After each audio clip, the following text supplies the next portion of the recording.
ঠিক আছে।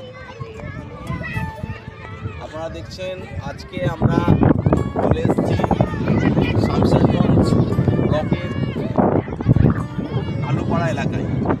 এই এলাকায় দেখছেন একটা সুন্দর মনোরম পরিবেশ, চারিদিকে বাচ্চারা খেলাধুলা করছে।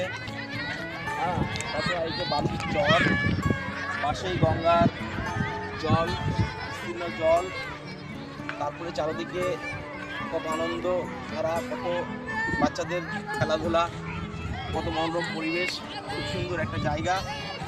শামশেরগঞ্জ ব্লকের আলুপাড়া অর্থাৎ জায়গাটা আপনারা দেখছেন। আমরা চলে এসেছি শামশেরগঞ্জ ব্লকের আলুপাড়া এলাকায়, যেটা হচ্ছে পাশে রয়েছে জল ট্যাঙ্কি, ওই পাহাড় ঘাটি যেটাকে বলছে। এই দেখছেন আপনারা জল ট্যাঙ্কি, এই জল ট্যাঙ্কি এটা হচ্ছে পুরনো জল ট্যাঙ্কি।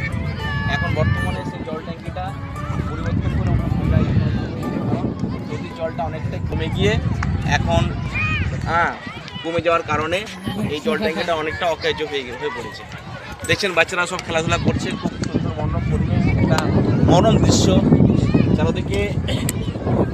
বাচ্চাদের খেলাধুলা, এদিকে জলের স্তর দেখছেন অনেকটা কমে গেছে, আবার বাড়ছে।